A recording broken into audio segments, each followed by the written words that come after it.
కుమారి మాయావతి గారికి ఆమె నాయకత్వాన్ని బలపరుస్తూ బహుజన ఆత్మగౌరవ పోరాటాలు, బహుజన రాజ్యాధికార పోరాటాలు విజయవంతం కావాలనుకొని కోరుకుంటూ మరి చక్కని సమావేశాన్ని ఏర్పాటు చేసినటువంటి హుస్నాబాద్ అసెంబ్లీ నాయకులకు ఇవాళ మా గురువు సమానులైనటువంటి అన్న జగనన్న గారికి మరి వేదిక మీద ఉన్నటువంటి పుర శ్రీనివాస్ గౌడ్ గారికి, అదేవిధంగా రాజేశం గౌడ్ గారికి, పాత్రికేయ మిత్రులకు, న్యాయవాద మిత్రులకు, గ్రాడ్యుయేట్లకు అందరికీ కూడా నేను మరొకసారి శిరస్సు వంచి ఉద్యమ జైబీకి తెలియజేస్తూ 27వ తారీఖు నాడు మహాశివరాత్రి కంటే తెల్లారి శివరాత్రి రోజు మనమందరం కూడా పట్లపల్లిలో ఉన్నటువంటి శివుణ్ణి కొలుచుకొని ఇవాళ మన యొక్క అన్నగారి గెలుపును సుసాధ్యం చేసుకోవడానికి అందరం పవిత్ర హృదయంతో పోలింగ్ బూత్ లో పోయి 3వ నెంబర్ సీరియల్ నెంబర్ 3 దగ్గర ఎదురుగా ఉన్నటువంటి ప్రసన్న హరికృష్ణన్న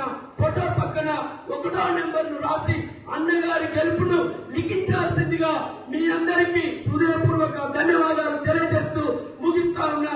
జై భీమ్, జై భారత్. ఇక చూడు, అక్కడ ఉన్నటువంటి న్యాయవాద మిత్రులందరూ కూడా అయోమయానికి గురై అందులోకి బయటకు వచ్చినటువంటి పరిస్థితులు కూడా ఉన్నాయి. కాబట్టి మిత్రులారా, ఇవాళ మందు ప్రలోభాలకు, డబ్బు ప్రలోభాలకు, అధికార పార్టీ ప్రలోభాలకు, ఇవాళ ఎలాంటి ప్రలోభాలకు లొంగనటువంటి నికార్సైనటువంటి యువకులు, నికార్సైనటువంటి గ్రాడ్యుయేట్లు అందరూ కూడా ఏ వైపున ఉన్నారంటే ధర్మం వైపున ఉన్నారు, న్యాయం వైపున ఉన్నారు, పోరాటం వైపున ఉన్నారు. కాబట్టి ఆ ధర్మం వైపు, న్యాయం వైపు పోరాటం చేస్తున్నటువంటి డాక్టర్ ప్రసన్న హరికృష్ణ దిక్కున్నారని ఈ సందర్భంగా మీరందరికీ కూడా తెలియజేయడం జరుగుతుంది. ఇక ధర్మం, న్యాయం అంటే మీకు ఒక చిన్న కథ చెప్పి ముగిస్తా. మనందరికీ తెలుసు కురుక్షేత్ర యుద్ధం. మనందరికీ తెలుసు కురుక్షేత్ర యుద్ధం. ఆ కురుక్షేత్ర యుద్ధ ప్రారంభంలో మరి పాండవులకు, పౌరవులకు జరుగుతున్నటువంటి యుద్ధంలో మరి విలువిద్యలో, యుద్ధ విద్యలలో హేమ హయమీలు ఎవరు? వాళ్ళు ద్రోణాచార్యుడు, భీష్ముడు. వాళ్ళ పేరు చెప్తేనే ఇవాళ యుద్ధ విద్యలు, యుద్ధ తంత్రాలు అనేకమైనటువంటి వాటికి వాళ్ళు ఆరితేరినటువంటి ఆరాధ్య గురువులు ఇవాళ ద్రోణాచార్యుడు, భీష్ముడు. ఎందుకు చెప్తున్న మాట మీకు దయచేసి ఒక్క మాట వినండి.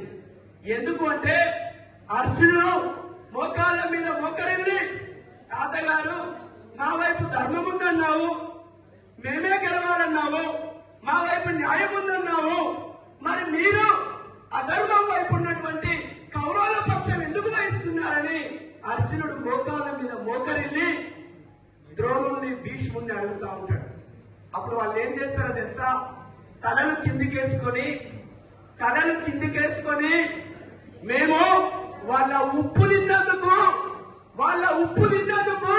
మేము వాళ్ళ పక్షం వహిస్తున్నామని పశ్చాత్తాప హృదయంతో జవాబు చెప్పారు. ఎందుకు చెప్తున్నా ఈ మాట అంటే, మిత్రులారా, మనం ఈ సమాజ చరిత్రను తిరగరాయాల్సినటువంటి వాళ్ళం, ఈ సమాజ స్థితిగతులు మార్చాలనుకుంటున్నటువంటి వాళ్ళం. ఇవాళ చచ్చిన చేపల్లాగా వందల కొట్టుకుపోయేటం కాదు, బతుకున్న చేపల్లాగా ఏటికి ఎదురించాలనేటువంటి ఒక దృఢ సంకల్పంతో ఉన్నటువంటి నవ యువకులము ఇవాళ మనం. కాబట్టి మిత్రులారా, ఓ నా గ్రాడ్యుయేట్ సోదరులారా, పాత్రికేయ మిత్రులారా, హుస్నాబాద్ నియోజకవర్గం నలువైపుల నుండి సొంత కాళ్ళ మీద, సొంత పనుల మీద, సొంత ఖర్చులతో వచ్చినటువంటి ఆత్మగౌరవం అమితంగా ఉన్నటువంటి ఈ సమావేశ మందిరంలో ఉన్నటువంటి నాయకులందరికీ కూడా నేను పాదాభివందనం చేసి చెప్తూ ఉన్నా. మిత్రులారా, ఇవాళ మనం కూడా భీష్ముడి లాగా, ద్రోణాచార్యుడి లాగా తలను తెచ్చుకోవాల్సిన పని మనకు రావద్దు. నరేందర్ రెడ్డి మందు బాటిల్ పంపినా, నరేందర్ రెడ్డి నోట్ల కట్టలు పంపినా, అంజిరెడ్డి నోట్ల కట్టలు పంపినా మనము వేటిని కూడా ఎడమకాలి కోటితో తన్ని పడేసి ఇవాళ ఇజ్జత్ కోసం మనం నిలబడాలి, ఆత్మ గౌరవం కోసం మనం నిలబడాలి. ఇవాళ తెలంగాణ నిరుద్యోగుల పక్షాన గొంతైనటువంటి డాక్టర్ ప్రసన్న హరికృష్ణను ఇవాళ శాసన మండలికి పంపాల్సినటువంటి అవసరం ఉన్నదని ఇవాళ నేను మీ అందరికీ కూడా గుర్తు చేస్తా ఉన్నా. మిత్రులారా, ఇకపోతే ఈ యొక్క సందర్భంలో మనమందరం కూడా చక్కని భావసారికతతోని బహుజన వాదంతోనే ఇవాళ మనం ముందుకెళ్లాల్సినటువంటి అవసరం ఉన్నది. మిత్రులారా, పూర్వకాలంలో రాజులు మహారాణి గర్భంలో పుట్టేవాళ్ళు. మహారాణి గర్భంలోనే రాజులు పుట్టేటోళ్ళు. రాజుకు పుట్టిన వాళ్ళు రాజులు కాదు, మళ్ళా రాజుకు చాలా మంది భార్యలు ఉంటారు. మహారాణి గర్భంలో, అంతఃపురం మహారాణి గర్భంలో పుట్టినోడే రాజయ్యేవాడు. కానీ ఇవాళ బాబాసాహెబ్ అంబేద్కర్ దయ వల్ల మనందరికీ ఓటు వచ్చిన తర్వాత ఇవాళ ఈ దేశానికి కాబోయే రాజులు, ఈ రాష్ట్రానికి కాబోయే రాజులు, ఈ ప్రజల స్థితిగతులను మార్చడానికి వస్తున్నటువంటి వాళ్ళందరూ మనం వేసే ఓట్లకి పుడతా ఉన్నారు. కాబట్టి మిత్రులారా, మన ఓటంటే మన ఇజ్జత్, మన ఓటంటే మన ఆత్మగౌరవం, మన ఓటంటే మన అక్క, మన ఓటంటే మన చెల్లె, మన ఓటంటే మనకు జన్మనిచ్చినటువంటి కన్న తల్లి రక్త బంధం.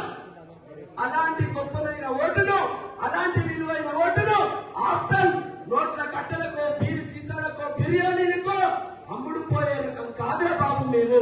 ఇవాళ ఈ తెలంగాణ రాష్ట్ర చరిత్రను తిరగరాసేందుకు ఇవాళ ఒక్కొక్కరం ఏకమై ఇవాళ డాక్టర్ ప్రసన్న హరికృష్ణను ఇవాళ శాసన మండలికి పంపే వరకు కూడా ఇవాళ నిద్ర లేకుండా పనిచేయడానికి తెలంగాణ రాష్ట్రంలో ఇవాళ ఆదిలాబాద్, నిజామాబాద్, కరీంనగర్, మెదక్ జిల్లాలలో ఎంతో మంది నూలుగు మీసాల యువకులు ఇవాళ రాజకీయ యుద్ధానికి సిద్ధపడ్డారంటే వాళ్ళందరికీ ప్రేరణనిచ్చినటువంటి ఒక గొప్ప నాయకుడు ఎవరైనా ఉన్నారో అంటే ఆయననే డాక్టర్ ప్రసన్న హరికృష్ణ గారు.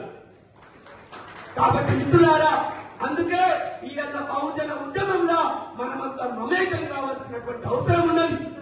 ఇవాళ 1950 నుంచి 1993 దాకా, 1950 నుంచి 1993 దాకా బీసీలకు ఏ ఒక్క రంగంలో కూడా, విద్యా రంగంలో కానీ, ఉద్యోగ రంగంలో కానీ రిజర్వేషన్లను అమలు చేయకుండా అడ్డుకున్నటువంటి దొంగ రాజకీయ పార్టీలు ఏమన్నా ఉన్నాయంటే అది కాంగ్రెస్ అండ్ భారతీయ జనతా పార్టీ.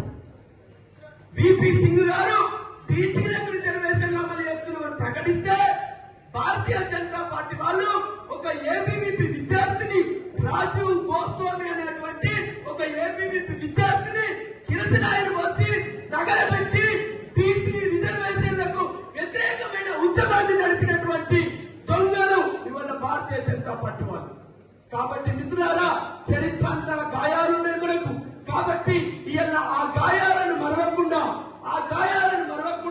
మన పేదరికానికి కారకులు ఎవడో మర్చిపోకుండా, మన దరిద్రానికి కారకులు ఎవడో మర్చిపోకుండా, మన వెనుకబాటుతనానికి కారకులు ఎవరో